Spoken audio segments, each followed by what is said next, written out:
SSV Ramana ఈ పేరు వినగానే గుంటూరు, కృష్ణా, ప్రకాశం, నెల్లూరు, పశ్చిమ గోదావరి జిల్లా 4-5 జిల్లాల్లో ఈ పేరైతే గట్టిగా వినిపిస్తుంది. ఆయనే జీజీహెచ్ గుంటూరు జిల్లా సూపరింటెండెంట్గా తన బాధ్యతలు స్వీకరిస్తూ ఈ రోజున 6R9 న్యూస్ ఇంటర్వ్యూకి అయితే సార్ మనతో ఉన్నారు. నమస్తే అండి. నమస్తే అండి. సార్, ముఖ్యంగా ఇప్పటి వరకు ఈ గుంటూరు గవర్నమెంట్ హాస్పిటల్లో ఏ సూపరింటెండెంట్కి రానటువంటి మంచి పేరు మీకు ఎలా వచ్చింది? ఇది నన్ను పొగుడుతున్నారో ఏదో నాకు అర్థం కావట్లేదు, కానీ అందరు సూపరింటెండెంట్లు బాగా చేస్తారు, వాళ్ళ టెన్యూర్లో ఏదో చేయాలని తపన పడతారు. అలాంటి జీజీహెచ్కి నేను సూపరింటెండెంట్ అవ్వటం నాకు కొంచెము గర్వంగానే ఉంది.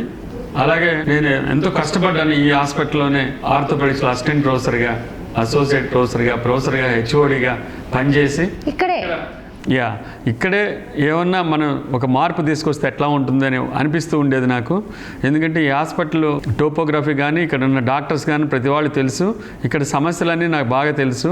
సో కాబట్టి నేను ఇక్కడ సూపరింటెండెంట్గా తీసుకుంటే ఇక్కడ హెడ్ ఆఫ్ ద జీజీహెచ్గా నేను ఉంటే కొంత మార్పు తేగలను, జీజీహెచ్ నెక్స్ట్ లెవెల్కి తీసుకెళ్ళగలను అనే ఒక ఉద్దేశంతో తీసుకున్నాను. ఇది ఛాలెంజింగ్ పోస్ట్. ఇది అందరూ ఇది ముళ్ళ కిరీటమనో అని నాకు చాలా భయపెట్టారు. నేను ముళ్ళ కిరీటమే, దాన్ని నేను పూల కిరీటంగా మార్చుకుంటాను అనే ఒక పాజిటివ్ యాటిట్యూడ్ తోటి ఇది తీసుకున్నాను ఈ పోస్టు. సో అయితే అందరూ మంచి సూపరింటెండెంట్ అని అంటున్నారని చెప్తున్నారు, కానీ నేను అనుకునేది ఏంటంటే మనం ఇంకా చేయాలి. చాలా జనం వచ్చి కరెక్ట్గా 70 రోజులు అయింది ఇప్పటికీ. ఈ లోపు మనం కొంత అయితే చేయగలిగాము, అయితే చాలా చేయాల్సింది ఉంది. ఎవరికైనా ఇక్కడ ఒక పెద్ద హాస్పిటల్ ఇది, ఆల్మోస్ట్ 30 డిపార్ట్మెంట్స్ ఉండే ఒక almost pre independence hospital attach to A teaching hospital, అంటే టెర్షియరీ కేర్ హాస్పిటల్. ఇందులో సూపర్ స్పెషలిస్టులు ఉంటారు, బ్రాడ్ స్పెషలిస్టులు ఉంటారు, నార్మల్ ఎంబీబీఎస్ డాక్టర్స్ ఉంటారు, నర్సింగ్ స్టాఫ్ ఉంటారు, పారామెడికల్ సిబ్బంది ఉంటారు.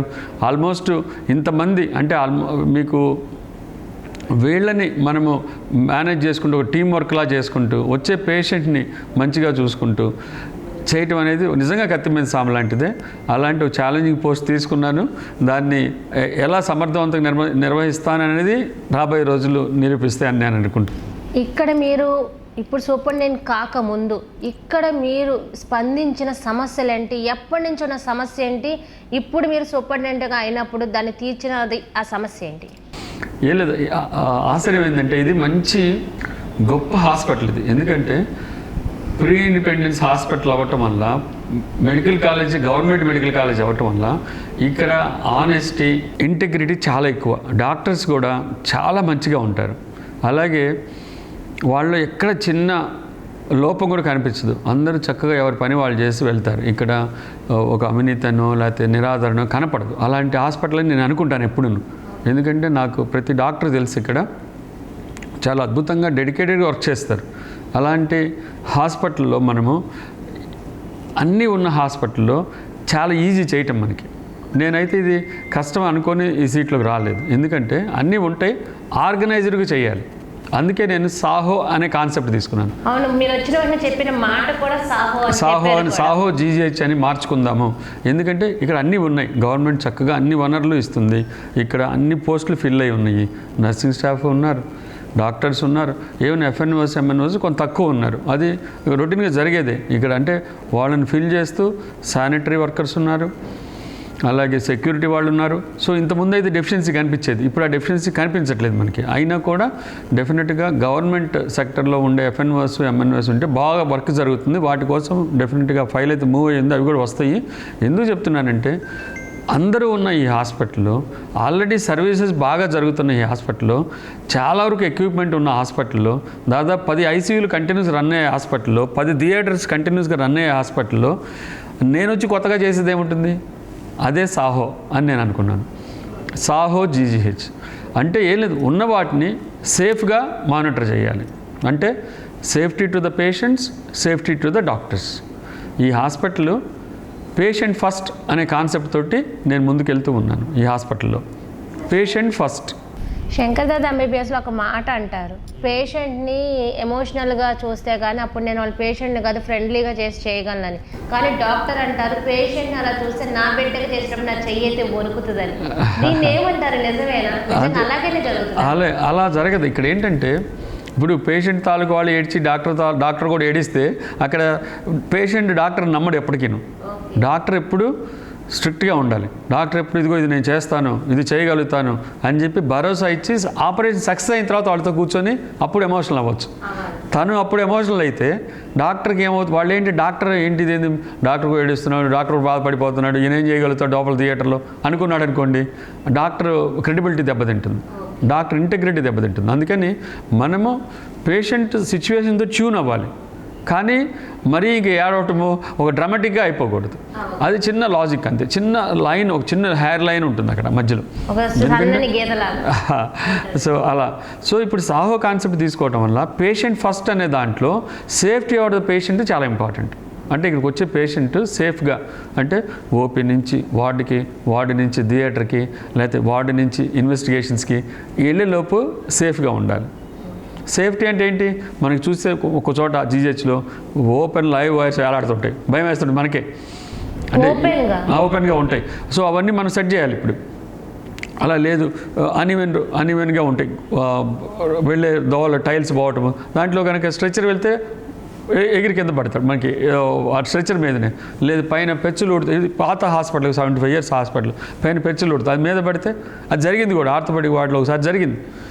మీద పడి తలకాయ మీద పడితే లక్కీగా పేషెంట్కి ఏం అవ్వలేదు, చీరుకుపోయింది బాగా, అది కుట్లేసింది, దాదాపు 20 కుట్లు పడినాయి, కానీ ఏం అవ్వలేదు, హెడ్ ఇంజరీ అవ్వలేదు. ఇది సేఫ్టీ.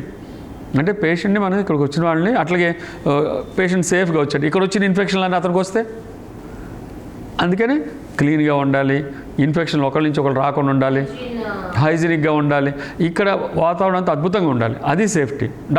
డాక్టర్ సేఫ్టీ కూడా ఇంపార్టెంట్. డాక్టర్ సేఫ్టీ అంటే పేషెంట్ నుంచి వచ్చే ఇన్ఫెక్షన్స్, పేషెంట్కి ఎన్నో ఇన్ఫెక్షన్స్ ఉండొచ్చు. ఇప్పుడు మనం చూసాం కోవిడ్, పేషెంట్ నుంచి డాక్టర్స్ కూడా చాలామంది చచ్చిపోయారు డాక్టర్స్. సో డాక్టర్ కూడా సేఫ్గా ఉండాలంటే వాళ్ళ మాస్కులను, గ్లౌస్ అను, ఇప్పుడు బ్లడ్ తీసేటప్పుడు 100 మంది పేషెంట్లు చూస్తారు, అసలు మీ గురించి అసలు ఎవరు అనేది ఆలోచించారు, ఇది మాత్రం వాస్తవం. ఈ సేఫ్టీ అనేది డాక్టర్స్ కూడా ఇంపార్టెంట్. సో డాక్టర్ సేఫ్టీ నాకు చాలా ఇంపార్టెంట్ ఇక్కడ.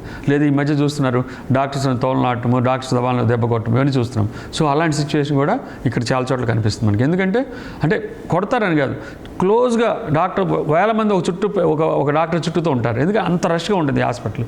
సో ఇలాంటి సిచ్యువేషన్స్లో మనం ఏం చేయొచ్చు అనే దానికి కూడా సేఫ్టీ గురించి ఆలోచిస్తున్నాం. సో సేఫ్, ఎఫెక్షనేట్ అంటే ప్రేమగా, ఆదరణతో చూడాలి పేషెంట్ని. చూస్తే సగం జబ్బులు అక్కడే పోతాయి. ఓ పాజిటివ్ యాటిట్యూడ్, అబ్బాయి తగ్గిపోతుంది. ఇప్పుడు ఈ పుష్ప 2 సినిమా చూద్దామని వెళ్తున్నాడు వైఫ్తో కలిసి, యాక్సిడెంట్ అయింది, వాళ్ళిద్దరు వచ్చి ఇక్కడ మన ఆపరేషన్ థియేటర్లో ఉన్నారు. అంటే పుష్ప థియేటర్కి వెళ్దాం అనుకున్నాం, సినిమా థియేటర్కి వెళ్దాం అనుకున్నాడు, ఆపరేషన్ థియేటర్లో ఉన్నారు. ఎలా ఉంటుంది చూడండి వాళ్ళ మైండ్ సెట్, భయంకరంగా ఉంటుంది, డిస్టర్బ్ అయిపోతుంది. అదే మగవాడైతే ఇల్లు సంపాదించి పెట్టాలి, పెళ్ళాంకు ఏదో చిన్న దెబ్బలు తగిలినాయి, మొగుడికి ఏదో బాగా దెబ్బలు తగిలినాయి, అతను ఏమనుకుంటాడు, బెడ్లో పడుకుని మనం చెప్పలేకపోవచ్చు, నేను నా పిల్లల్ని పోషించుకుంటానా, నేను మళ్ళీ ఉద్యోగానికి వెళ్ళగలుగుతానా, నేను మళ్ళీ నడవగలుగుతానా, ఇన్ని ఆలోచనలు డిప్రెషన్కి వెళ్ళిపోతుంటాడు. ఈ పేషెంట్కి బాబు రవి నీకేం కాదు, నీకు ఆపరేషన్ చేసి రాడ్ వేసి ఫిక్స్ చేసి మళ్ళీ నడిపిస్తాము, నిన్ను ప్రీ ఇంజరీ స్టేటస్ తీసుకెళ్తాము, నీకేం భయపడొద్దు, నువ్వు మళ్ళీ నీ పిల్లల్ని పోషించుకోగలవు, నీ ఉద్యోగం అదే ఉద్యోగం నువ్వు చేసుకోగలవు అని చెప్తే ఎంత హాయిగా ఉంటుంది. లేకపోతే వాడి దేహం నిండా సందేహాలు ఉంటే ఎలా ఉంటుంది.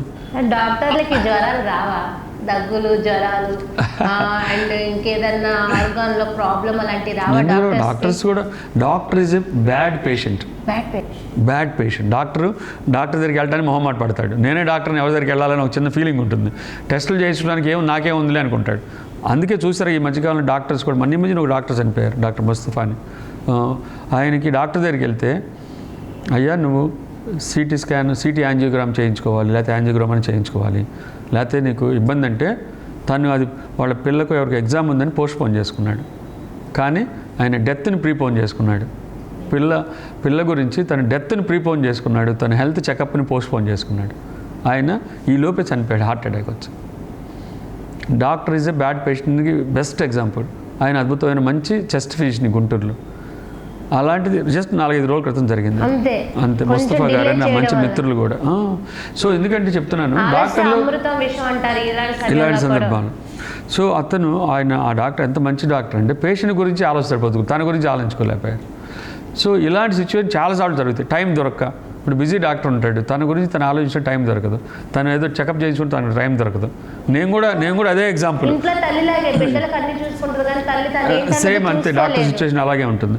సో అలాంటి డాక్టర్లు ఇక్కడ సేఫ్గా చూసుకోవాలి, డాక్టర్స్ కూడా ఇక్కడ చెకప్స్ పెట్టాలి అనేది సేఫ్లో ఒక నర్సెస్ కానీ డాక్టర్స్ కానీ వాళ్ళు పట్టించుకోరు. అందుకని ఈ సేఫ్ అనే దాంట్లో అది కూడా ఉంది. తర్వాత ఎఫెక్షనేట్, పేషెంట్ వచ్చిన వాళ్ళు మంచిగా చూడాలి, ఇదిగో ఈ ధైర్యం ఇవ్వాలి. ఈ ధైర్యం అనే టానిక్ ఇస్తే ఏం కాదు అని భరోసా ఇవ్వగలరు. ఇక్కడ అంత ఎక్విప్మెంట్ ఉన్నాయి, సియామ్ ఉంది, రాడ్లు ఉన్నాయి, ఫ్రీగా చేసే గవర్నమెంట్ ఉంది, నీకు ఆరోగ్యశ్రీ కార్డు ఉంది, నీకు చేయకపోవడానికి ఏమన్నా చేస్తాము, చక్కగా నడుస్తావు, మళ్ళీ హ్యాపీగా ఉంటావు. ఆ ధైర్యం ఇస్తేనే అలా చేయాలి అని చెప్పడమే ఎఫెక్షనేట్. అట్లాగే పేషెంట్లు కూడా డాక్టర్స్తో లౌక్యంగా మాట్లాడాలి. ఏముంది ఈ హాస్పిటల్, ఇప్పుడు ఇది ఫ్రీ హాస్పిటల్ అని చులకనగా చూడకూడదు కదా. నీకు బయట పోతే లక్షలు వేలకు వేలు కోట్ల రోజుల్లో నీకు ఇక్కడ ఫ్రీగా అన్నీ చేస్తుంటే నువ్వు డాక్టర్స్ ఏముంది పొద్దునుంచి ఇంతే కదా ఇచ్చింది ఇలా మాట్లాడతారు కొంతమంది వచ్చి. అలా చేయొద్దు, లౌక్యంగా చక్కగా నవ్వుతూ డాక్టర్తో మాట్లాడి చక్కగా పని చేయించుకోండి. మీరు ఇది ఫ్రీ హాస్పిటల్ కాబట్టి ఎక్కడొక్కడ కొంచెం క్యూ ఉండొచ్చు, కొంచెం డిలే అవ్వచ్చు, దాన్ని కావాలని డిలే చేస్తారు డాక్టర్స్ అనుకోకూడదు. ఈ రెండింటి చాలా తేడా ఉంది, అంతేనా. చాలామంది వచ్చే చోట ఎక్కడైనా లైన్ ఉంటుంది, ప్రతి చోట కొంచెం ఆలస్యం అవ్వచ్చు, డిసిప్లిన్ పాటించాలి. దానికి ఆల్రెడీ నువ్వు అయ్యో నాకేంటి ఇంత లేట్ అయిపోతుంది, అసలు నువ్వు ఆల్రెడీ పేషెంట్వి, నువ్వు ఈ టెన్షన్ పడితే ఇంకా హెల్త్ దెబ్బతింటుంది. అందుకని పేషెంట్లు ఒకటే మీడియా ద్వారా తెలియజేస్తుంది, ఇక్కడ ఎక్కువ మంది పేషెంట్స్ వల్ల ఉండటం వల్ల కొంత దాంట్లో నువ్వు లైన్లో రావటం వల్ల వచ్చే డిలే తప్పించి డాక్టర్లు కానీ నర్సెస్ కానీ డిలే చేయరు.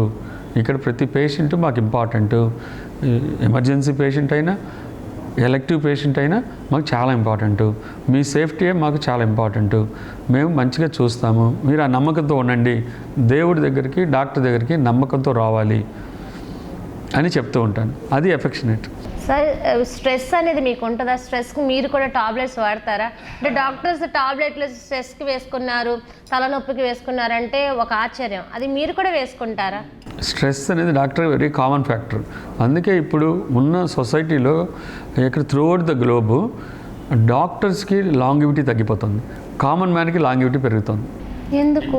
అదే ఈ స్ట్రెస్ వల్ల కంటిన్యూస్గా రేసింగ్ విత్ ద టైమ్, అంటే టైంతో పోటీ పడుతున్నాడు డాక్టర్, తప్పట్లేదు.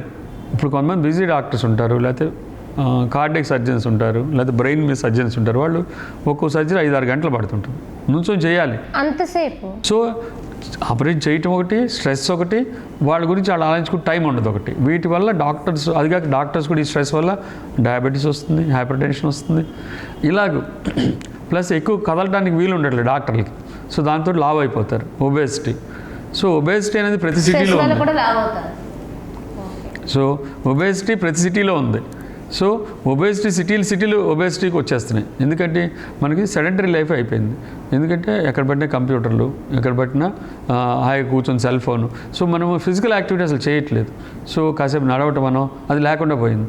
సో డాక్టర్స్ కూడా అసలు టైం లేకపోవడం వల్ల వీళ్ళు చేయలేకపోతున్నారు. అందుకే ఇప్పుడు డాక్టర్స్ చాలాసార్లు ఇళ్లలోనే జిమ్ములు పెట్టుకోవటము, ఖచ్చితంగా ఒక 1/2 అవర్ to 1 అవర్ మనం ఎక్సర్సైజ్, వాకింగ్, శ్రమ పడాలి. అంటే మనం ఆపరేషన్ చేసింది శ్రమ కాదు, మనం రౌండ్స్ వేసింది శ్రమ కాదు, ఇదే తప్పు.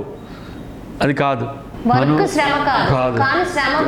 వేరే అది మనకి కనీసం చెమట పట్టేలాగా 1/2 అవర్ గట్టిగా వర్కప్ చేస్తే తప్పితే అది ఎక్సర్సైజ్ కింద రాదు.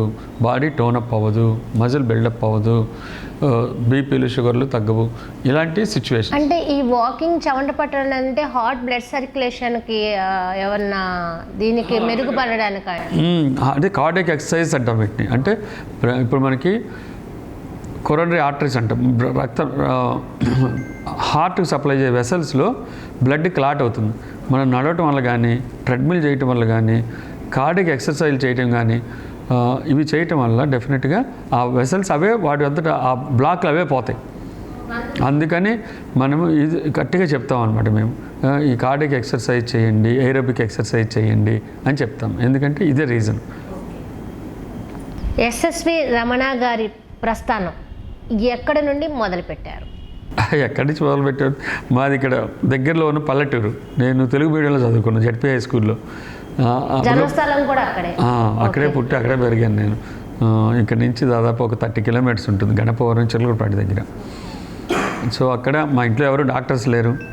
పేరెంట్స్ ఎవరు డాక్టర్స్ కాదు, ఎవరు డాక్టర్స్ ఎవరు లేరు అసలు. పేరెంట్స్ అగ్రికల్చరల్ ఫ్యామిలీ మాది.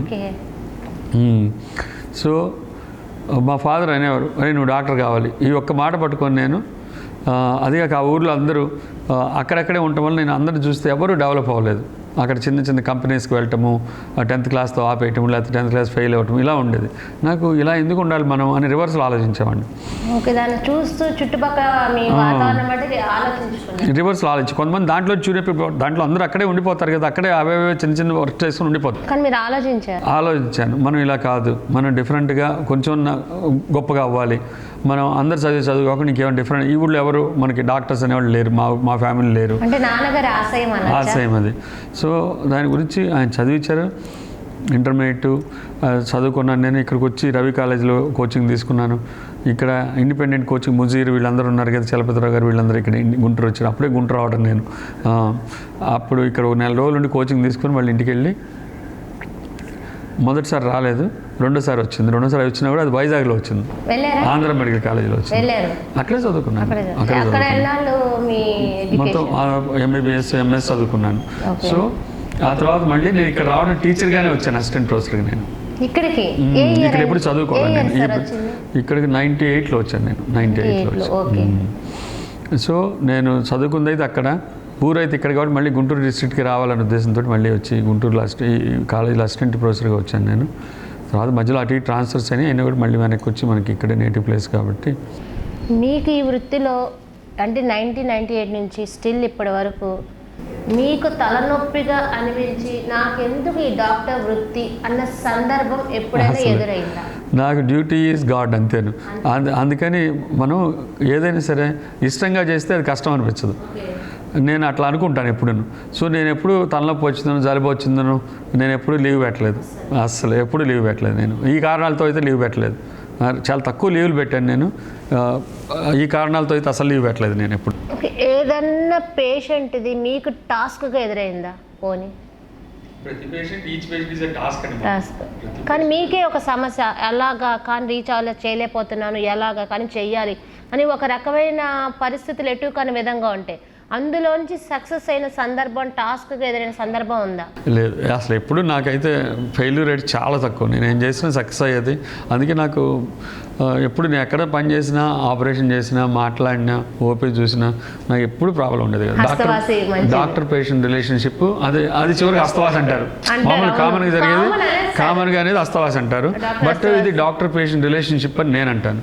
నేను డాక్టర్ పేషెంట్ రిలేషన్షిప్ మీద పెద్ద ఆర్టికల్ రాసి దాన్ని 10,000 డిస్ట్రిబ్యూట్ చేశాను. డాక్టర్ పేషెంట్ రిలేషన్షిప్ ఎప్పుడు రాశారు? 8 years 10 years అవుతుంది. 10 years అవుతుంది. ఎంతవరకు ఇది పబ్లిష్ అయిపోయి అందరికి పనిచేసాం. అదేంటే కాపీ నా దగ్గర ఉంది. ఎందుకు చెప్తున్నానంటే పోను డాక్టర్ పేషెంట్ రిలేషన్ తగ్గిపోతుంది. సో మనకి ఇది కాదు, అదే చెప్పింది ఎఫెక్షనేట్ అని చెప్పి. ఎందుకు తగ్గిపోతుందంటే అగాధం మీకు మాకు మధ్యలో ఏంటంటే డబ్బులు. ఎందుకంటే టెక్నాలజీ పెరిగింది. ఇప్పుడు రోబోటిక్ నీ జాయింట్ చేస్తే ఒక ఆపరేషన్ చేస్తే ₹1,00,000 అయ్యేది. ఇంకొంచెం మంచి ఇంప్లాంట్ ఇస్తే 1,50,000 అయ్యేది. రోబోటిక్ చేస్తే 4 లక్షలు అవుతుంది. బట్ పేషెంట్కి 3 చెప్తే నాకు రోబోటిక్గా కావాలి అనుకుంటాడు మనసులో ఎవరైనా సరే. అలాంటి సిచ్యువేషన్లు పడిపోయాడు రోగి. సో అట్లాగే ప్రతిదానికి MRI, ప్రతిదానికి CT స్కాన్, ప్రతిదానికి ఎక్స్రే. అంటే డాక్టర్ పేషెంట్తో మాట్లాడి, ఇప్పుడు పాత రోజుల్లో నాడి చూసే ఈ జబ్బు ఉందని నీకు ఇచ్చే మందులు రాస్తే వాళ్ళు తగ్గిపోయి హ్యాపీగా ఉండేవాడు. కానీ ఇప్పుడు నాడి చూస్తే కొంతవరకే తెలుస్తుంది. అసలు నాడి చూసి పట్టుకునే డాక్టర్లు కూడా తగ్గిపోయాం. పేషెంట్లు హడావుడి, డాక్టర్గా హడావుడి. వాళ్ళు హడావుడుకుంటున్నారు, డాక్టర్లు కూడా హడావుడుకుంటున్నారు. సో ఏమవుతుంది, కొత్త టెస్టులు వస్తున్నాయి. ఆ కొత్త టెస్టులు వాళ్ళు కూడా క్రేజీగా ఉన్నారు. మనం చూస్తాం అసలు ఎక్స్రే కూడా తీయకుండా MRI తీసుకుని పేషెంట్ వచ్చేస్తాడు. మాకు ఆశ్చర్యంగా ఉంటుంది. అసలు పేషెంట్ని ఎగ్జామిన్ చేయాలి, పేషెంట్ని చిన్న టెస్టులతో ముందు చూడాలి, బ్లడ్ టెస్ట్ చేయాలి, ఎక్స్రే తీయాలి. ఇలా చిన్న టెస్టులు చేసి వీటిలో తేడా ఉంటే మన MRIలోనో CT స్కాన్లో పెద్ద టెస్టులు చేయాలి, ఆ జబ్బు పరిస్థితిని బట్టి. అలా లేదు ఇప్పుడు సిచ్యువేషన్. సో ఈ చిన్న తేడాల వల్ల ఏమవుతుందంటే ఖర్చు పెరిగే కొద్దీ డాక్టర్ మీద పేషెంట్కి ఒక రకమైన కోపం వస్తుంది. నా చేత ఇంత ఖర్చు పెట్టించారు, నాకు తగ్గలేదు అని. ఒక మనీ అన్నిటికీ కల్ప్రిట్ ఇక్కడ. సో ఈ మనీ మా ఇద్దరి మధ్యలో, డాక్టర్కి పేషెంట్ మధ్యలో పెద్ద అగాధం ఏర్పరుస్తుంది. ఇక్కడ GGHలో ఆ ప్రాబ్లం లేదు కదా? GGHలో ఆ ప్రాబ్లం లేదు కాబట్టి నేను ఇన్ని రోజులు ఇక్కడ ఉన్నాను. నాకు అది ఇష్టం ఉండదు. పొద్దుగూకులు పేషెంట్లు చూసుకొని ఈ డబ్బులు లెక్క పెట్టుకొని ఇది ఇష్టం ఉండదు నాకు పని చేస్తే హ్యాపీ. అసలు ఇక్కడ డబ్బులు సమస్య లేదు. ఇక్కడ నా చేతి నాకు వచ్చేస్తుంది. నేను ఇక్కడ అసలు ఏం ఆలోచించకుండా నేను పని చేస్తాను. ఆపరేషన్ కదంటే ఆపరేషన్ చేస్తాను. ఓపీ అంటే ఓపీలో చూస్తూ స్టూడెంట్స్ క్లాస్ చెప్తాను. వార్డ్ అంటే వార్డులో రౌండ్స్ వేస్తూ క్లాస్ చెప్తాను. నేను ఉన్న రోజులు ఇప్పటివరకు సర్వీస్ చేసిన రోజులు ప్రతిరోజు ఓపీకి వస్తాను. అదే ఓపీ ఉన్న రోజులు, వార్డు ఉన్న రోజులు వార్డుకి వెళ్తాను, ఓటీ ఉన్న రోజు ఓటీకి వెళ్తాను. అసలు ఇంక దాంట్లో ఇక నా ఎవరైనా లెక్క పెట్టచ్చు. నేను వెళ్ళి కనపడతా అక్కడ. అంతే 9 అంటే 9:50 కనపడతా అక్కడ. ఇంకా అదే చేస్తాను.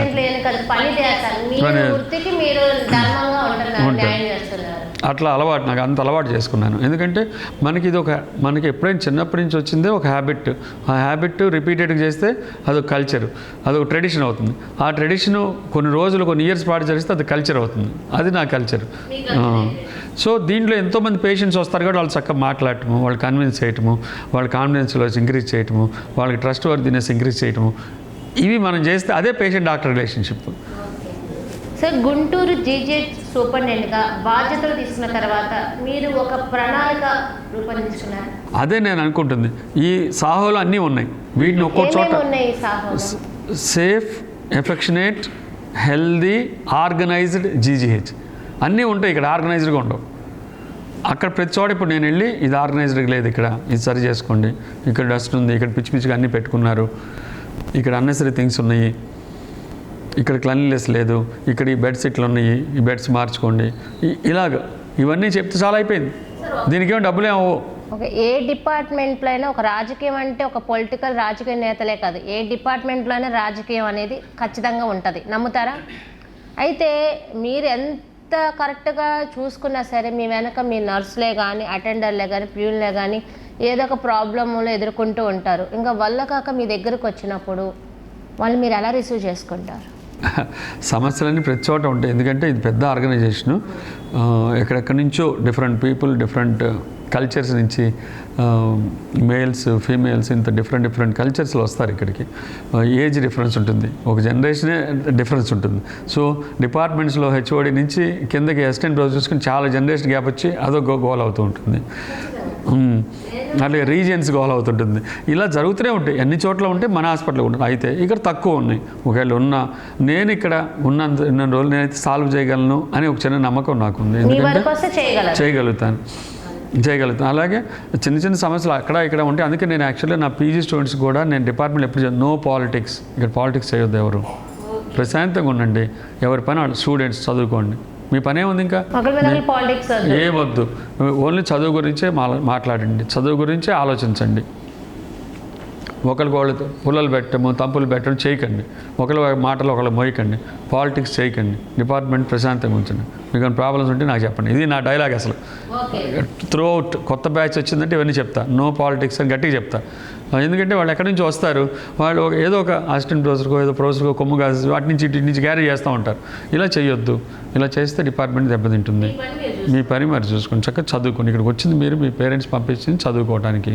చదువుకోండి, పేషెంట్లు చూడటం నేర్చుకోండి, ఎక్స్రేలు చూడటం నేర్చుకోండి, బ్లడ్ టెస్టులు చూడటం నేర్చుకోండి, ఆపరేషన్ చేయటం నేర్చుకోండి, పేషెంట్తో మాట్లాడడం నేర్చుకోండి, మీ టీచర్స్తో మాట్లాడడం నేర్చుకోండి, టీచింగ్ చేయటం నేర్చుకోండి. టీచింగ్ చేస్తే ఇంకా డెవలప్ అవుతుంది.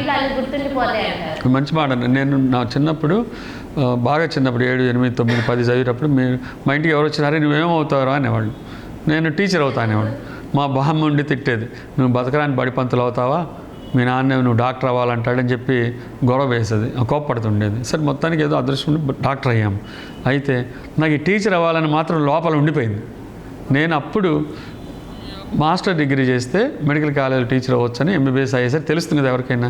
సో అందుకని మాస్టర్ డిగ్రీ చేయాలని చెప్పి ఎంఎస్ ఆర్థోపెడిక్స్ చేశాను. అంటే ఎముకలు కీళ్ళు ఈ ఆర్థోపెడిక్స్ విభాగంలో నేను అప్పుడు నాకు అనిపించింది మాస్టర్ డిగ్రీ చేసి మెడికల్ కాలేజీలో టీచర్ అవ్వాలి, అంటే మెడికల్ టీచర్. ఇప్పుడు నేను స్వతహాగా నా ఆర్థోపెడిక్స్ నా పోస్ట్ గ్రాడ్యుయేట్స్ కానీ నా అండర్ గ్రాడ్యుయేట్స్ కానీ చక్కగా టీచ్ చేయగలను. అంటే మనకి సబ్జెక్ట్ చదువుకునే దానికంటే ఎవరైనా టీచింగ్ చేస్తే మనకి బాగా గుర్తుండిపోతుంది. అలాగే దాన్ని డిస్సెమినేషన్ ఆఫ్ నాలెడ్జ్ అంటాం. అంటే పాత రోజుల్లో గురుకులం అనేవాడు. వాటిని ఇప్పుడు మన మెడికల్ కాలేజ్. ఇప్పుడు మా చుట్టూతో అందరూ residential students, post graduate students. అంటే నేను చేసినప్పుడు కూడా పొద్దుగూకులు నేర్చుకుని ఉండేవాళ్ళు. కోడి పిల్లల సామెత ఇది. కోడి చుట్టూతో కోడి పిల్లలు ఉంటాయి, ఒక మంచి టీచర్ చుట్టూతో స్టూడెంట్స్ ఉంటారు. పొద్దుగూకులు చెప్తూనే ఉంటాయి, ఏదో ఒకటి మాట్లాడుతూనే ఉంటాం. అది సబ్జెక్ట్ గురించి. నేను అదే అందరూ సబ్జెక్ట్ గురించి మాట్లాడి ఇంకా ఎక్స్ట్రా మాట్లాడద్దు, ఎందుకంటే టైం వేస్ట్ చేసినట్లు అవుతుంది. ఒక మంచి పేషెంట్ వచ్చాడు, డయాగ్నోస్ చాలా ఇంపార్టెంట్. ఈ డయాగ్నోస్ నీ మనసులో చేసేసా ఆల్రెడీ ప్రొఫెసర్గా, కానీ ఈ చిన్న స్టూడెంట్ కూడా చేయగలగాలి. అది వాళ్ళందరినీ పిలిచి మరి రేర్ కేసు, చాలా ఇంపార్టెంట్ కేసు, ఇది డయాగ్నోస్ చేస్తే నీకు ఎంతో డయాగ్నోస్టిక్ స్కిల్స్ ఉన్నట్లు, నువ్వు మంచి డాక్టర్గా పరిగణించబడతావు సొసైటీలో. నువ్వు మంచి డాక్టర్ కావాలంటే ఇలాంటి కేసులు డయాగ్నోస్ చేయగలగాలి. డయాగ్నోస్ చేయడం గొప్ప కాదు, ఎర్లీ డయాగ్నోస్ చేయడం గొప్ప. ఇలా చెప్పేవాడిని. ఈ ఎంతోమంది ఉంటారు ఈ సొసైటీలో డాక్టర్స్. ఎర్లీ డయాగ్నోస్ చేసి ఇమీడియట్గా పేషెంట్కి సొల్యూషన్ చూపిస్తే వాడు మంచి డాక్టర్ అవుతాడు. అందుకే చూడండి, కొంతమంది డాక్టర్ల దగ్గర క్యూలో చాలామంది జనాలు ఉంటారు, కొంతమంది డాక్టర్ దగ్గర ఉండరు. ఎందుకని? The way they talk, the way they behave, the way they body language, the way they treat, the way they diagnose, everything counts అన్నమాట. అలాంటి ఒక గొప్ప medical science is an art. దీన్ని మనం బాగా నేర్చుకొని సొసైటీలో ప్రాక్టీస్ చేసి కల్టివేట్ చేస్తేనే అది మనకి కొన్ని రోజులకు అబ్బుతుంది. అది ఓవర్ నైట్లో వచ్చేది కాదు. ఇది డాక్టర్లు టైలర్లు సెట్ అవ్వరంట, వదిలిపెట్టారు. అలాంటి ఒక గొప్ప ప్రొఫెషన్ ఇది. Especially dealing with the lives of the patients చాలా ఇంపార్టెంట్. అదే నా స్టూడెంట్స్ కూడా చెప్తూ ఉంటాను. అందుకే కాలేజీలో ఉండిపోయాను నేను, ఎన్నో ఆపర్చునిటీస్ కూడా వెళ్ళకుండా. ఈ సాహోలో ఆర్గనైజ్డ్ కూడా హెల్దీ ఒకటి. మనకి లోపలికి వస్తే ఇప్పుడు అపోలో హాస్పిటల్కి వెళ్తే వాళ్ళు ఉమ్మైపోతుంది కదా, కానీ మనకి లోపలికి వస్తే ఉమ్మేస్తూ ఉంటారు అక్కడక్కడ. ఎందుకు? ఏదో వాసన వస్తుంది, లేకపోతే ఇక్కడ ఏదో బాగుండదు. సో వెంటనే మనకి ఆ టెండెన్సీ వచ్చేస్తుంది. అలా ఉండకూడదు, హెల్తీగా ఉండాలి అనే ఉద్దేశంతో ఎక్కడ క్లెన్లీనెస్ అంతా మెయింటైన్ చేస్తూ వస్తున్నాం. పార్కింగ్ ఇష్యూస్ కూడా చాలా ఇబ్బందిగా ఉంది ఇక్కడ. అందరూ ఎవరు వచ్చి ఆటోలు ఏవి పడితే పార్క్ చేసి బయటికి వెళ్ళిపోతున్నారు. లోపల హాస్పిటల్ వాతావరణం లేదు, ఏదో ఒక పార్కింగ్ ఏరియా లాగా ఉంది. అందుకే నేను వచ్చిన దగ్గర నుంచి స్ట్రిక్ట్గా ఉంటున్నాను, చూస్తున్నాను. ఇంకా టైం పడుతుంది, బట్ 2.5 months చేయాల్సిన అన్నీ చేసాము. ఇదే ఓపెన్ డ్రైనేజ్ అయ్యేసరికి అది కూడా ప్రాబ్లం ఉంది. వాటికి కూడా మనకి అడ్రస్ చేయడానికి తీవ్రంగా ట్రై చేస్తున్నాం. ప్రతి చోట మనకి మనీ ఇన్వాల్వ్ అయిన విషయాలు మాత్రం కొంత డిలే అవుతుంది. మనీ ఇన్వాల్వ్ కాని విషయాలు మాత్రం చాలా చేశాము ఇక్కడ. ఇవాళ నేను వచ్చిన 70 రోజుల్లో చాలా చేశాను. వాటిలో పార్కింగ్ ఇష్యూ ఒకటి, క్లెన్లీనెస్ ఒకటి, హాస్పిటల్ యాంబియన్స్. ఇది హాస్పిటల్ వాతావరణము కల్పించగలగాలి, ఫ్రెండ్లీగా ఉండాలి. హాస్పిటల్ ఎంత బాగుంది హాస్పిటల్, మనం ఇప్పుడు చూస్తాం. మనకు కూడా మనం ఎక్కడైనా హైజీనిక్గా ఉండాలి, చూడటానికి కూడా ఆహ్లాదంగా ఉండాలి. ఈ ఆహ్లాదంగా లేకపోవడం కారణం లోపల కన్స్ట్రక్షన్ జరగటం వల్ల చాలా చోట్ల చెట్లు కొట్టేయటం, ఒక చిన్న మొక్క కూడా కనపడకపోవటం అలా ఉంటుంది. సో అందుకని ఇప్పుడు మొక్కలు పెట్టే కార్యక్రమం కూడా చేస్తున్నాను. అన్ని చోట్ల గ్రీనరీ పాకెట్స్ చూశాను. ఆ పాకెట్స్లో చాలా చోట్ల మనం మొక్కలు పెట్టేశాము. అయితే ఇంకా చాలా చోట్ల జరుగుతుంది వర్క్. ఎక్కడ అవకాశం అక్కడ మాత్రం మొక్కలు పెట్టేస్తున్నాము. మీరు దగ్గరుండి వాళ్ళకి ఆర్డర్ వేయడం కాకుండా మీరే రంగంలోకి దిగారు. మరి తప్పదు. ఒక్కోసారి ఎస్పెషల్లీ ఇనిషియల్ డేస్లో I should win the hearts of the people అంటే ఇక్కడ patient attendants, my doctors, my nurses, paramedical staff, students, వాళ్ళందరికీ వాట్ ఈజ్ మై నేచర్ అన్నప్పుడు తెలిస్తే వాళ్ళు కూడా ట్యూన్ అయిపోతారు. మీరు చూడండి, ఇప్పుడు లీడర్స్ని, ఇప్పుడు ఒక గవర్నమెంట్ ఉంది, ఆ గవర్నమెంట్ ఎలా సీఎం ఎవరు ఎలా పనిచేస్తారో అందరూ ట్యూన్ అయిపోతారు దానికి.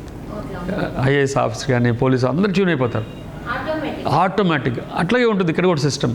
ఇక్కడ ఇదిగో సిన్సియర్గా ఈయన పనిచేస్తున్నారు, ఇక్కడ ఈయన గ్రీనరీ గురించి ఆలోచిస్తున్నారు, ఈయన క్లీన్లీనెస్ గురించి ఆలోచిస్తున్నారు, పేషెంట్ ఫస్ట్ అనే కాన్సెప్ట్తో వచ్చారు, మనం ఏమడితే అవి ఇస్తున్నారు, ఇక్కడ ఎక్విప్మెంట్ లేకపోతే అవి ఇస్తున్నారు అన్నప్పుడు ఏమవుతుంది, వాళ్ళందరూ they will try to like me or they will try to follow me. అప్పుడు టీం వర్క్ బిల్డ్ అవుతుంది. ఆ టీం వర్క్ బిల్డప్ చేయడానికి చూస్తున్నాను. ఎందుకంటే నేను ఒక్కడిని ఏది చేయలేను, నేను డెలిగేట్ చేయాలి వర్క్. నా కింద ఉన్న డాక్టర్స్ కానీ నర్సెస్ కానీ పారామెడికల్ స్టాఫ్కి కానీ డెలిగేట్ చేసి ఇదిగో ఇలా చేస్తే ఈ సిచ్యువేషన్ బాగుంటుంది. ఇప్పుడు క్యాజువాలిటీ మీద కూర్చున్నాను. క్యాజువాలిటీలో మనకి 100 మంది పేషెంట్స్ వస్తారు, అక్కడ స్పేస్ తక్కువగా ఉంది. అందుకని ఇప్పుడు 3 క్యాజువాలిటీలు చేశాను. 3 చోట్ల డాక్టర్లు అందరూ అక్కడక్కడ కూర్చొని చూస్తే మనకి అక్కడ స్పేస్ కూడా వస్తుంది. వీళ్ళకి కూడా స్ట్రెస్ ఉండదు, చేసేవాళ్ళు చాలా స్ట్రెస్ ఫీల్ అవుతున్నారు. So casualty is the most important area where in the emergency cases will pour in.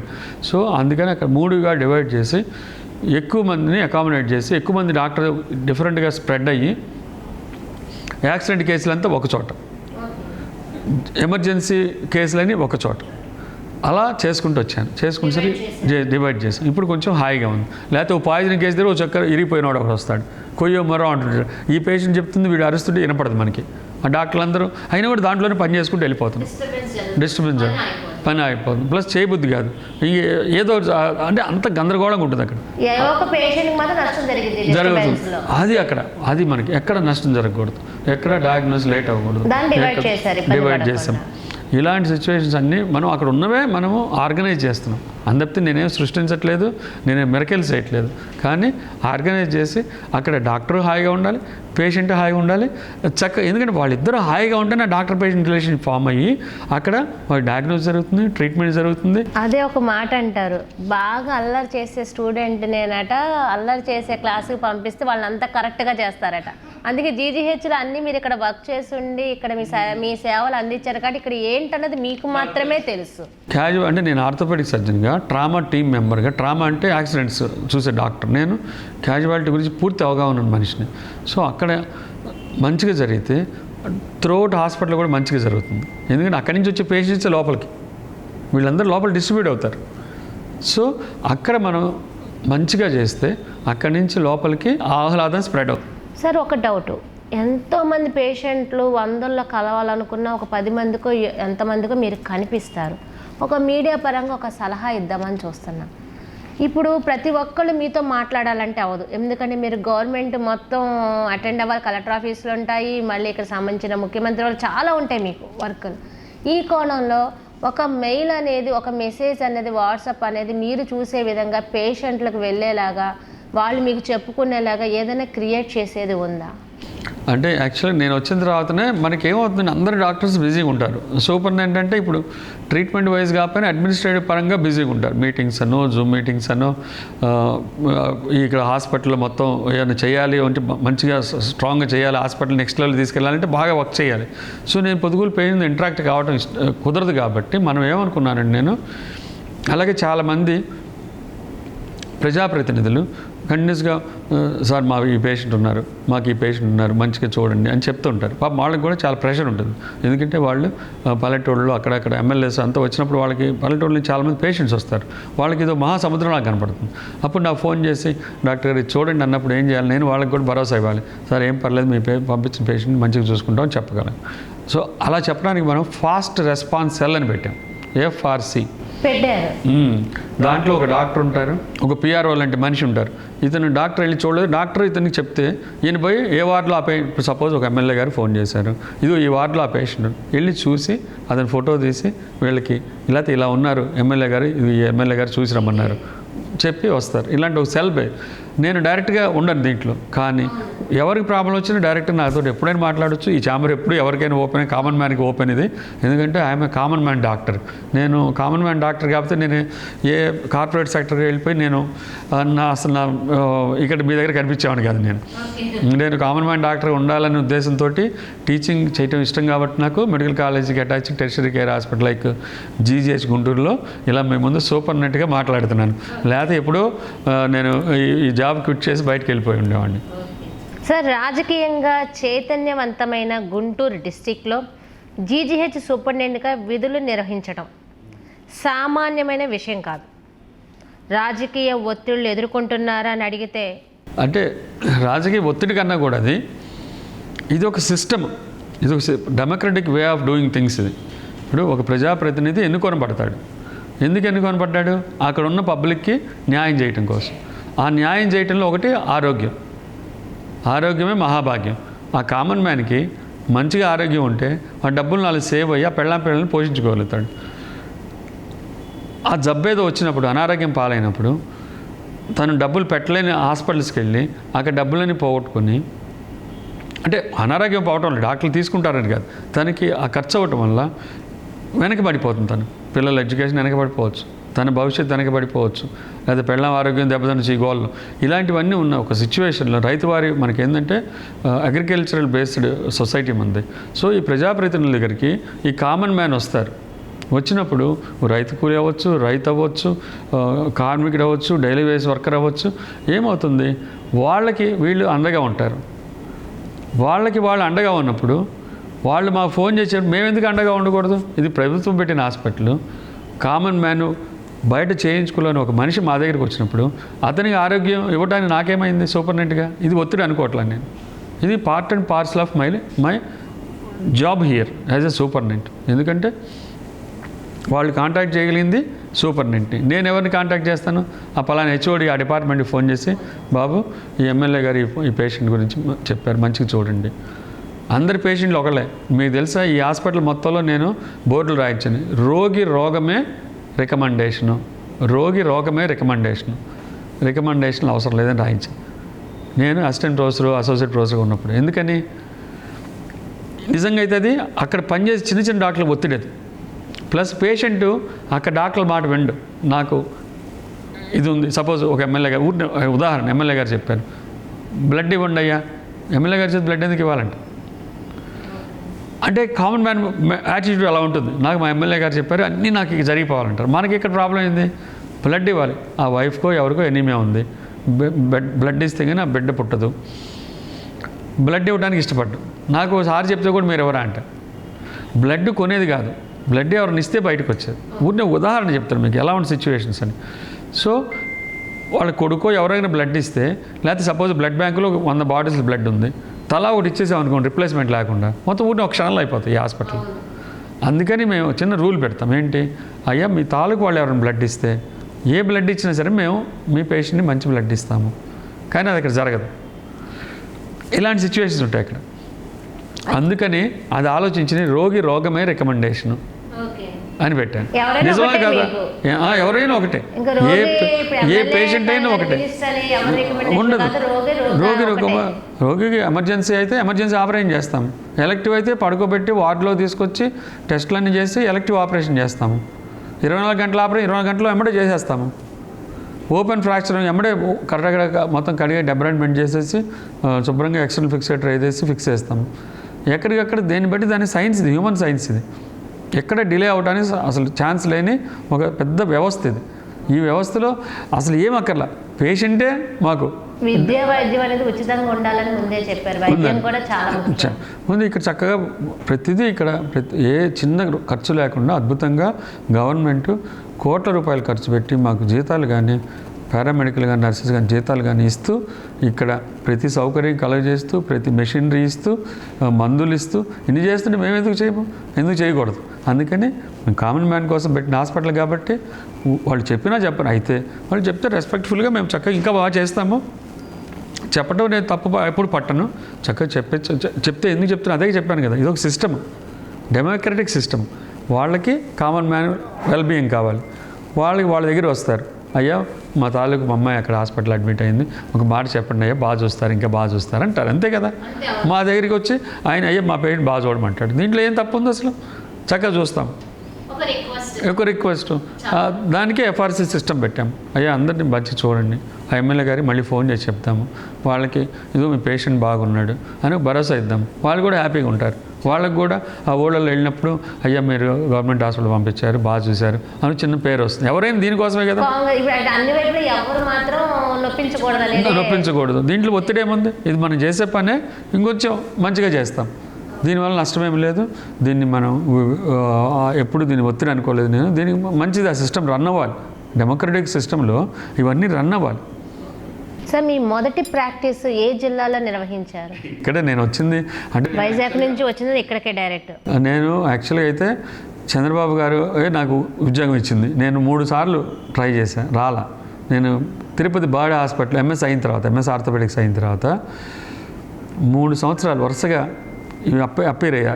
Government జాబే కావాలి, ఎందుకంటే నాకు గవర్నమెంట్ జాబ్ లేకపోతే నాకేమి ఎక్కడ లేదు, తాడు బొంగరం లేదు నాకు.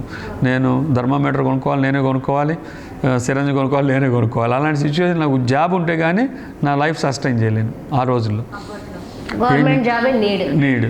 సో నాకు అప్పుడు తిరుపతి బాడీ హాస్పిటల్ అని వస్తే దాంట్లో ఆర్థోపెడిక్ సర్జన్ పోస్ట్ పడింది. దాన్ని పెట్టుకొని 3 ఏళ్ళు అక్కడ ఉండి కూడా మళ్ళీ నేను గవర్నమెంట్ జాబ్కి అప్లై అది కూడా గవర్నమెంట్ జాబ్ ఒక రకంగా అయితే టీటీడీ రన్ హాస్పిటల్ అది టోటల్ ఫ్రీ హాస్పిటల్. అది కూడా నాకు అలాంటి హాస్పిటల్ ఇష్టం, అక్కడ బాగా నేర్చుకున్నాను నేను మంచిగా.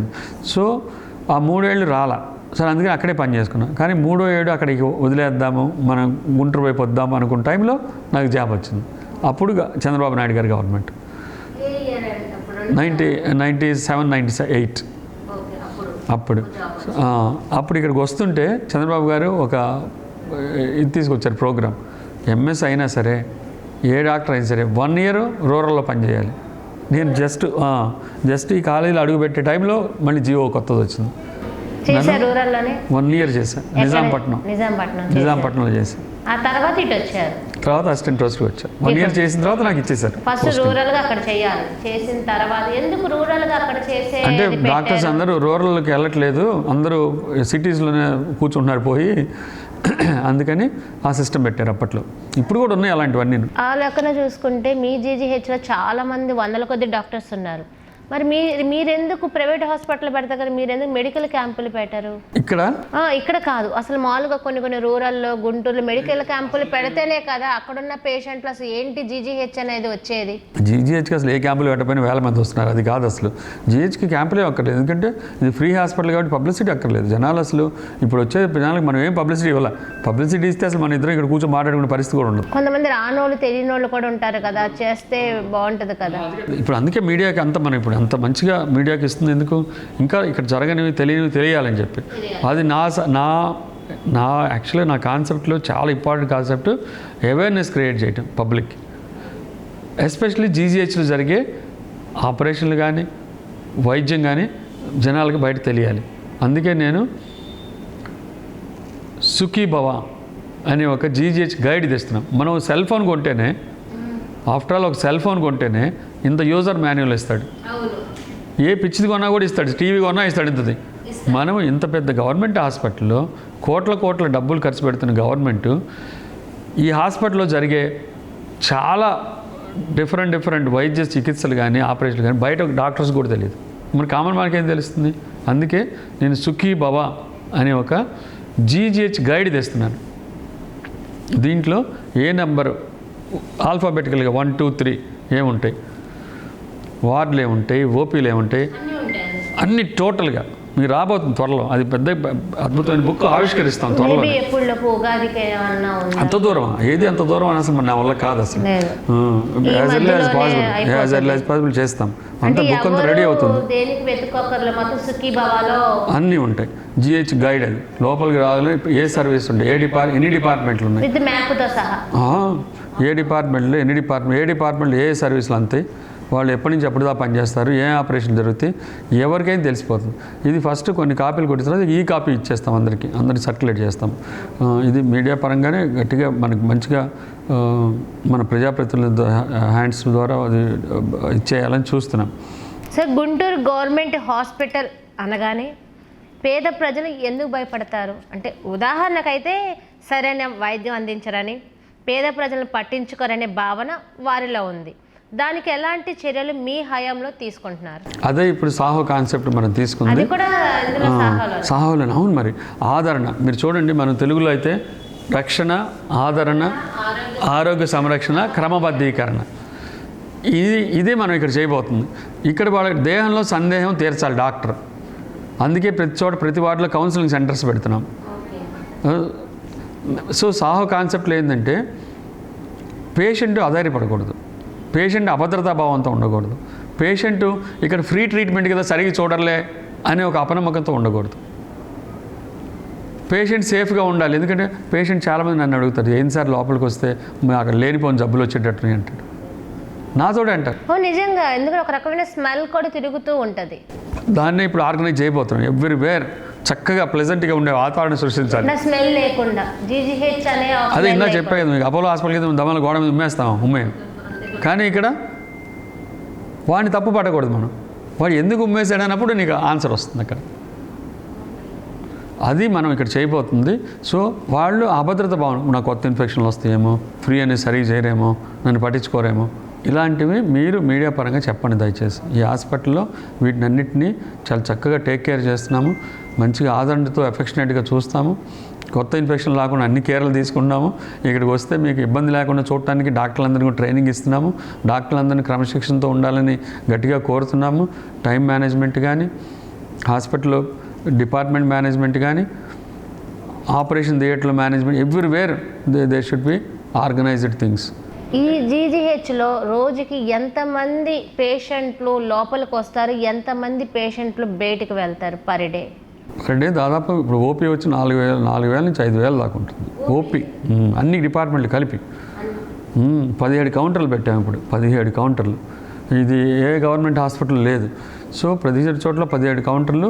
వాళ్ళు ఫస్ట్ గర్భిణీ స్త్రీలకి, తర్వాత వయోవృద్ధులకి, తర్వాత స్త్రీలకి, తర్వాత పురుషులకి, తర్వాత ట్రాన్స్జెండర్స్ కూడా ఓపీ పెట్టాం. ఆపరేషన్లు కూడా మీ దగ్గర జరిగినాయి అనేది కూడా విన్నాము. ఆపరేషన్లు చాలా చేసాం. ఇప్పుడు నేను వచ్చిన తర్వాత కూడా చాలా చేసాం. 100 బైపాస్ సర్జరీలు చేశారు మా కార్డియోథొరాసిక్. ప్రెస్ మీట్లు కూడా పెట్టారు. ఇప్పుడు అంటే దాని గురించి ఇంకా ప్రెస్ మీట్ ఒకటైతే పెట్టాము. ఆ వారంలో 7 చేశారు. అందుకని ప్రెస్ మీట్ పెట్టించాను నేను వచ్చిన కొత్తలో. అయితే ఇప్పుడు వాళ్ళు అన్నీ కలిపి 100 అయినాయి. దాన్ని మంచి ప్రోగ్రామ్ చేద్దామని వీఆర్ వెయిటింగ్. సో ఇలాంటి గొప్ప హాస్పిటల్ ఇక్కడ రూపాయి ఖర్చు లేకుండా యాంజియోగ్రామ్ చేస్తారు, ఎకో చేస్తారు, బైపాస్ చేస్తారు, స్టెంట్ చేస్తారు, వెసల్స్ స్టెంట్ చేస్తారు కదా, కార్డియాక్ వెసల్స్కి యాంజియోప్లాస్టీ అంటారు. సో ఇన్ని రకాలుగా ఇన్ని మంచి ఆపరేషన్లు రూపాయి ఖర్చు లేకుండా మీకు ఆరోగ్యశ్రీ కార్డు ఉంటే చాలు అని చెప్తున్నాము. దీన్ని మీరు స్ప్రెడ్ చేయండి. పాజిటివ్గానే ఈ హాస్పిటల్ ప్రొజెక్ట్ చేయండి. మీడియా కనుక భూతంలాగా ప్రజెంట్ చేస్తే కామన్ మ్యాన్ భయపడి రాడు. అదే నేను చెప్తున్న ఆన్సరు.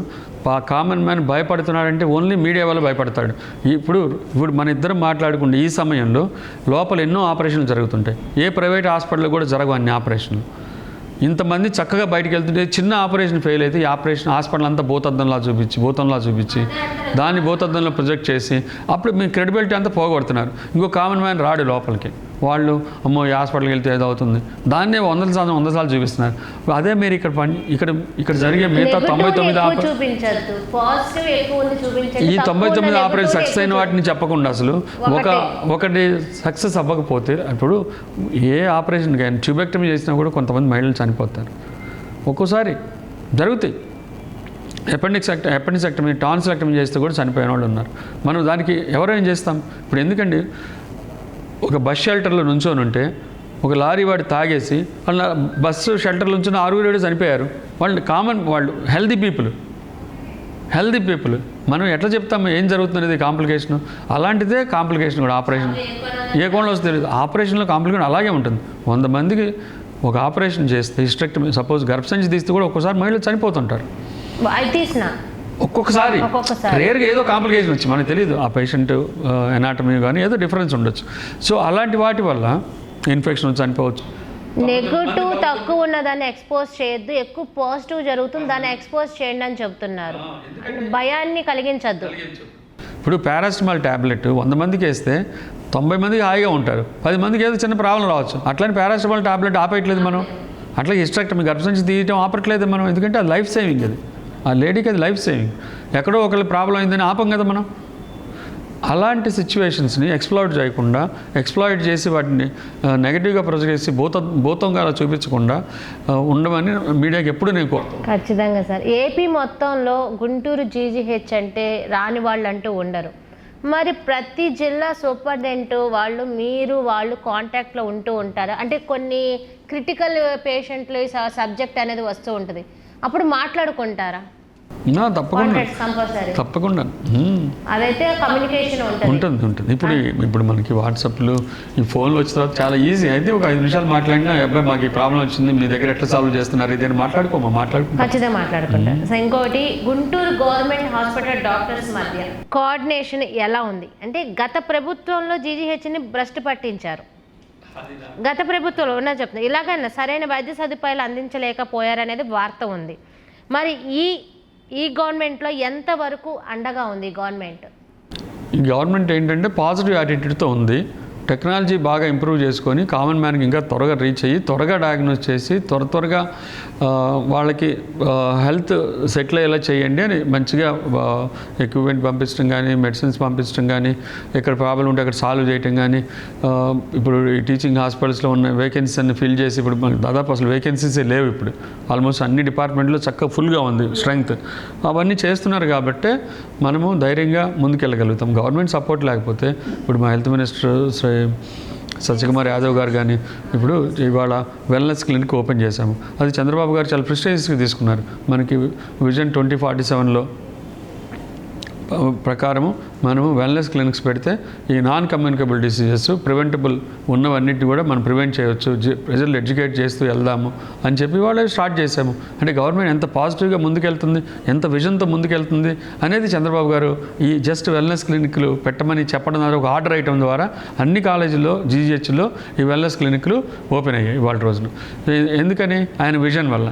సో ఇవన్నీ కనుక నిజంగా సక్సెస్ఫుల్గా రన్ అయితే డెఫినెట్గా ఈ కామన్ మ్యాన్కి ఎంత ఉపయోగపడతాయి. ఈ ప్రివెంటివ్ ఆస్పెక్ట్లో చక్కగా జబ్బులు బారిన పడకుండా, అంటే 40 ఏళ్ళ లోపే షుగర్లు, బీపీలు, ఒబేసిటీయో, స్ట్రెస్ రిలేటెడ్ హార్ట్ అటాకులు, బ్రెయిన్ అటాకులు, లిపిడ్ ప్రొఫైల్ లిపిడ్ పెరిగిపోవటము, ఇలాంటి కొవ్వు పదార్థాలు పెరిగిపోవటం, ఇలాంటివన్నీ బ్యాడ్ హ్యాబిట్స్ ఎక్కువ అవటము, స్మోకింగ్ అను, డ్రింకింగ్ అను, ఇవన్నీ ఎందుకు జరుగుతున్నాయి? ఇవన్నీ జరగకుండా ఉండాలని ఈ ప్రివెంటివ్ ఆస్పెక్ట్లో వెల్నెస్ క్లినిక్స్ వచ్చాయి. ఓకే సార్, గుంటూరు ఎంపీ గారు పెమ్మసాని చంద్రశేఖర్ ఎంతవరకు హాస్పిటల్ డెవలప్మెంట్కి సపోర్ట్ చేస్తున్నారు? ఆయన సహాయ సహకారాలు ఎంతవరకు అందుకుంటున్నారు? చాలా అద్భుతమైన గొప్ప వ్యక్తి అండి వారు స్వయంగా వారే డాక్టరు, వారు మళ్ళీ గుంటూరు ఎంపీ, ఈ గుంటూరు పట్టణంలోనే ఈ జీజీహెచ్ ఉంది. ఇంకా వారికి ఎందుకు ఫోకస్ ఉండదు? వారు ఈ హాస్పిటల్ మీద ఎంత ఫోకస్ పెట్టారంటే ఇది ఒక కార్పొరేట్ లెవెల్లో ఉన్న ఒక హాస్పిటల్ స్థాయికి ఇప్పటికే ఉంది మనకి. దాన్ని మంచిగా క్రమబద్ధీకరణ చేసుకుంటూ దీనికి ఫండ్స్ ఇచ్చి ఇక్కడ ఇంకా మిగతా బ్లాక్స్ అన్ని తెచ్చి ఇప్పుడు ఎంసీహెచ్ బ్లాక్ వస్తుంది, అట్లాగే సర్వీస్ బ్లాక్ రెడీ అవుతుంది, అట్లాగే ట్రామా బ్లాక్ రెడీ అవుతుంది. ఇవన్నీ కొంత టైం పట్టినా కూడా సార్ విజన్ ఎంత గొప్పదంటే ఈ హాస్పిటల్లో లేని సర్వీస్ లేదు, ఇవి అక్కడ అన్నీ దొరుకుతాయి, ఇవి కామన్ మ్యాన్కి ఫ్రీగా అందుతాయి, అలా చెయ్యాలి, ఈ హాస్పిటల్ ఇంకా అద్భుతంగా నెక్స్ట్ లెవెల్కి వెళ్ళాలి అని ఫోకస్ పెట్టిన ఒక గొప్ప ప్రజా నాయకుడు ఆయన, ప్రజా ప్రతినిధి ఆయన. వారికి ఈ మీడియా తరఫున ధన్యవాదాలు తెలియజేసుకున్నాను. డాక్టర్ పెమ్మసాని చంద్రశేఖర్ గారికి. వారు మీరు ఇలా చేయాలి, ఇలా చేస్తే బాగుంటుందని దిశానిర్దేశం చేసి వారు ఇక్కడ ఉన్న ఎమ్మెల్యేస్ కానీ హెల్త్ మినిస్టర్ గారి కోఆపరేషన్ తోటి పైన చంద్రబాబు నాయుడు గారి కోఆపరేషన్ తోటి ఈ హాస్పిటల్ మీద చాలా ఫోకస్ పెట్టున్నారు. డెఫినెట్గా వారు చెప్పినట్లు నడుచుకొని ఈ హాస్పిటల్ నెక్స్ట్ లెవెల్ తీసుకువెళ్ళటానికి నేనైతే కంకణం కట్టుకొని ఉన్నాను, కంకణబద్ధుడై ఉన్నాను.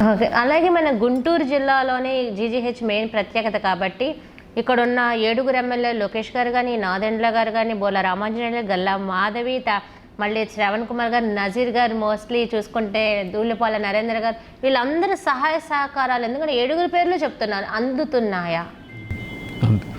అందరూ మంచి లీడర్స్, వాళ్ళు ఈ హాస్పిటల్ బాగుండాలని కోరుకుంటున్నారు. అట్లాగే ఈ హాస్పిటల్కి ఇలా చేస్తే బాగుంటుందని నాకు అప్పుడప్పుడు సలహాలు ఇస్తున్నారు, దిశానిర్దేశం చేస్తున్నారు.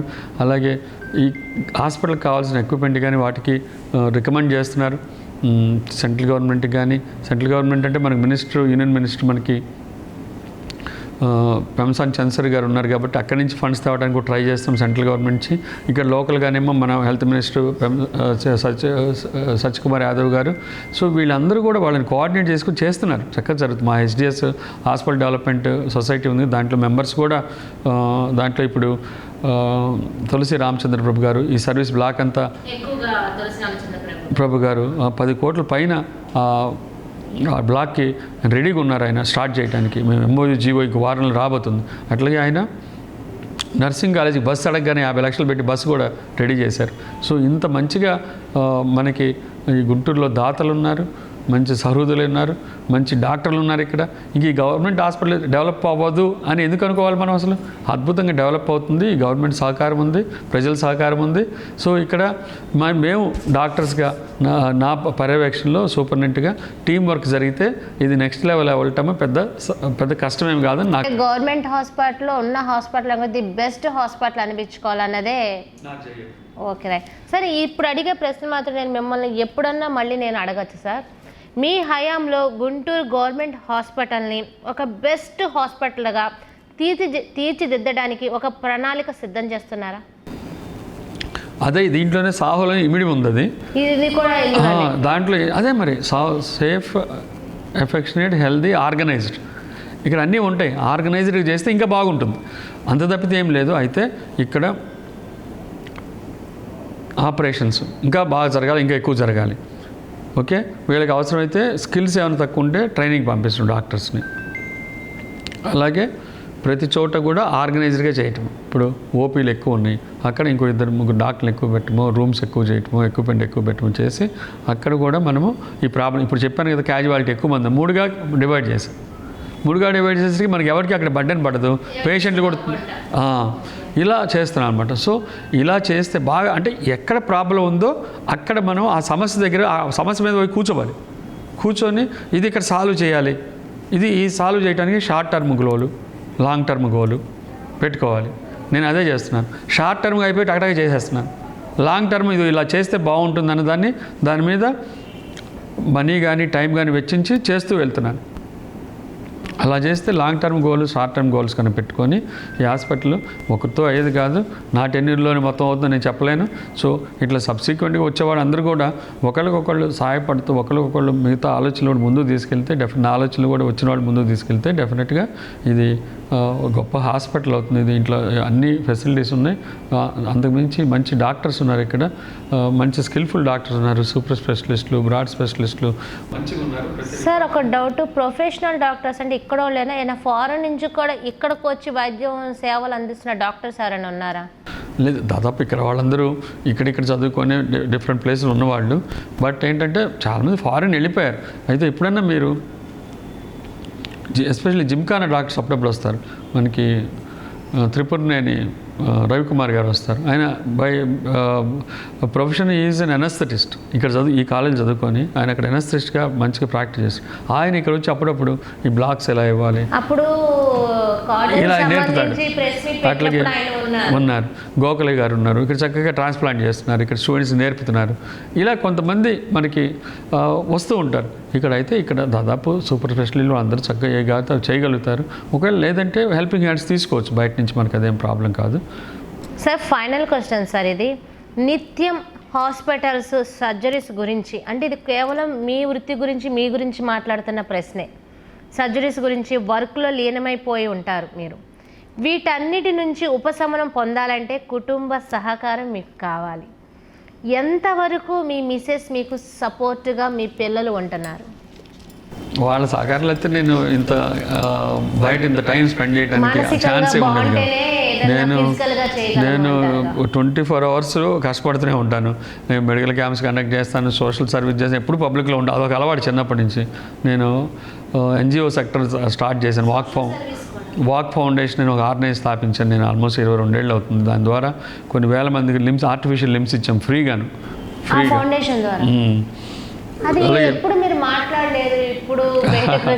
అదే అంటే ఇక్కడ మనకి మాట్లాడిన సందర్భం రాలేదు, ఇది ప్లాట్ఫామ్ కాదని మాట్లాడలేదు.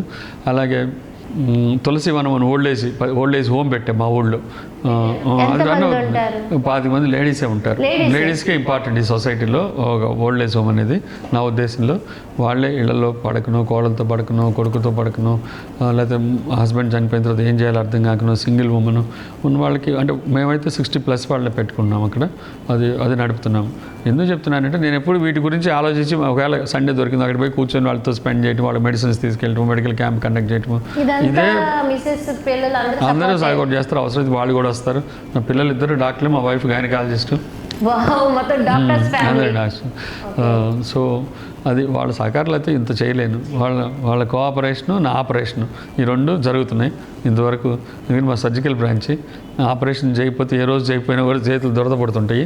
సో వాళ్ళ కోఆపరేషను, నా ఆపరేషను ఇప్పుడు దాకా నడిచింది. ఇప్పుడు అడ్మినిస్ట్రేషన్లో ఉన్నాను నేను. సో ఇప్పుడు ఆపరేషన్లు చేస్తున్నారా సరిగా అన్ని డిపార్ట్మెంట్ని చూడటం, అన్ని ఆపరేషన్ థియేటర్లు సక్సెస్ఫుల్గా నడుస్తున్నాయి చూడటం ఇప్పుడు నా బాధ్యత అయిపోయింది. మీరు ఈ పోస్టులకు రావడానికి ముఖ్య కారకులు ఎవరు? కారకులు అంటే ఎవరొకళ్ళు వెనక సపోర్ట్ ఇవ్వందే ఒక సీట్లోకి రావడం అంటే ఎవరికి అంటే మనకి ఎవరు అంటే నాకు ఈ ఆపర్చునిటీ వచ్చింది మనకి. సో అడిషనల్ డైరెక్టర్గా ప్రమోషన్ వచ్చింది. సో గవర్నమెంట్ కూడా సహకరించింది, ఇక్కడ ఉన్న లీడర్స్ కూడా నాకు బాగానే సహకరించారు. ఎందుకంటే ఇక్కడే పుట్టి పెరిగాను కాబట్టి అందరూ తెలిసిన వాళ్ళు నేను. సో నేనైతే మంచిగా చేస్తాను, వాళ్ళు చిన్న నమ్మకం కలిగి ఉండొచ్చు. లేదంటే ఇంకా చూద్దాం, మనకి ఆయన ఈ లైన్లోనే ఉన్నారు, ఇస్తే మంచిగా చేస్తారు అని ఒక కాన్ఫిడెన్స్తో ఇచ్చారని అని అనుకుంటున్నాను. వాళ్ళకి కూడా అట్లాగే వాళ్ళందరికీ కూడా నా కృతజ్ఞతలు. ఇక్కడ ఒక పేరు అని కాదు, అందరూ నాకు కోఆపరేట్ చేశారు. సో వాళ్ళ సహకారం బట్టి నేను ఇవాళ రోజున ప్రశాంతంగా ఇక్కడ హాస్పిటల్ డెవలప్మెంట్ మీద ఫోకస్ పెట్టి ప్రశాంతంగా my duty is my God అన్నట్లుగా పనిచేసుకుంటూ వెళ్తున్నాను. ఇది పేషెంట్ ఫస్ట్ అనే కాన్సెప్ట్ తోటి ముందుకెళ్తున్నాను. ఎందుకంటే కామన్ మ్యాన్కి ఉపయోగపడే హాస్పిటల్ కాబట్టి ఇక్కడ ఎవరికి డబ్బుతో ప్రమేయం లేదు కాబట్టి మనం చక్కగా ప్రశాంతంగా పనిచేయచ్చు. అందుకని అందరికీ అదే చెప్తున్నాను, ఇక్కడ ఉన్న వాళ్ళకి చక్కగా పనిచేయండి. మీకు రేర్ ఆపర్చునిటీ. ఉన్న ఊళ్ళో ఉద్యోగం ఉండి అసలు ఉద్యోగం లేని వాళ్ళు చాలామంది ఉన్నారు. ఈ హాస్పిటల్లో ఇంత మంచి సర్వీస్ చేసే ఆపర్చునిటీ వచ్చింది, ఆ దేవుడు మీకు ఆపర్చునిటీ ఇచ్చాడు కాబట్టి చక్కగా సర్వీస్ చేయండి. ఇక్కడ ఉన్న టైం ప్రకారం రండి, టైం ప్రకారం వెళ్ళండి, మంచిగా పని చేయండి, కష్టపడి పని చేయండి, కామన్ మ్యాన్ కోసం పని చేయండి. ఇది నా కాన్సెప్ట్. విన్నారు కదా, Guntur GGH superintendent SSV Ramana గారు ఎన్నో మంచి మాటలు చెప్పారే అని అనుకోవాలి. ఎందుకంటే జీజీహెచ్ని ఎలా డెవలప్ చేస్తున్నామో, రానున్న రోజుల్లో పేషెంట్లకి అందుబాటులో ఎక్విప్మెంట్తో సహా ఫండ్స్ ఎలా వస్తున్నాయి, ఎంత హైజీనిక్గా చేయబోతున్నాము, అసలు సాహో జీజీహెచ్ అనే పదం ఎందుకు పెట్టాము, దాని నినాదం ఏంటి, డిసిప్లిన్గా ఎలా ఉండాలి, ఇక్కడ ఉన్న డాక్టర్స్ కోఆర్డినేషన్ ఏంటి, ఇక్కడ ఉన్న పార్కింగ్ కానీ, డ్రైనేజీ కానీ, మందులు కానీ, సర్జరీ కానీ, ఇక్కడ ఉన్న వార్డ్సే కానీ, ఓపీఏ కానీ, ఎవ్రీథింగ్ చాలా డిసిప్లిన్గా వెళ్తున్నారంటే మీడియాకి మాత్రం చాలా పెద్ద వరకు మాత్రం ఎస్ఎస్వి రమణ గారు ఇచ్చారని అనుకోవాలి. అయితే ఎవ్రీడే మాత్రం మరో కన్ను మాత్రం మీడియాది మాత్రం ఉండాలి అనేది మాత్రం ఎస్ఎస్వి రమణ గారు మనకి గుర్తు చేయడం అయితే జరుగుతుంది. మరొక ఇంటర్వ్యూలో మీ శ్రావణి మిమ్మల్ని మళ్ళీ కలుస్తుంది. అందరూ సెలవు. నమస్కారం. నమస్తే అండి. Thank you.